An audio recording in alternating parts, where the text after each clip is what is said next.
Привет, o'rtoq. Mana blogerman, meni ham bir kunim kimgadir qiziqdir deb bir kunimni bo'lishmoqchiman sizlar bilan. Мне уже этот mир абсолютно понятен, и я здесь ищу только одного.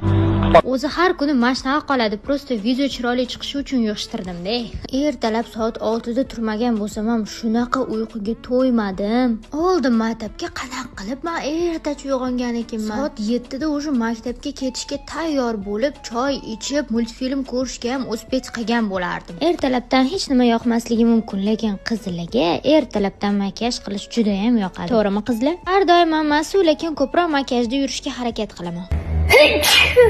Kech payt shunaqa 8 oyoq bosh xullas shunaqa bo'lib uxlagandim. Ertalab turib qarasam, takoy ukladka bo'pti-de.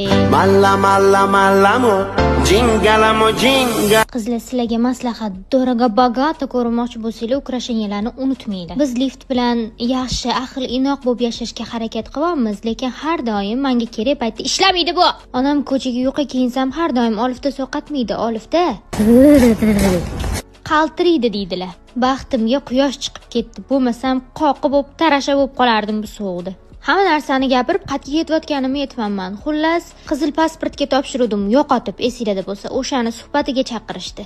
Ular tuppoy. Meni RUVDga chaqirishgan, men pasportni stolga qo'yib olganman.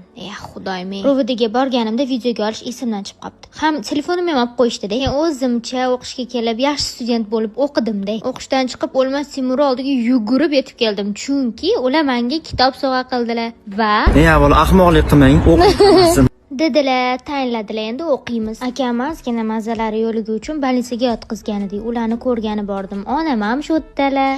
Men akamni ko'rish bahonasi har kuni borib, akamga olib kelingan ovqatlarni hammasini yeb kelyapman. Nima qilibdi? Bitta norin jalkami? Shuncha produktivniy kunlarim qolib, eng zerikarli kunim bo'lishim mavzu ham sizlar bilan. Uyga kelib massani berib bordim. E'tiboringiz uchun rahmat. Bye bye.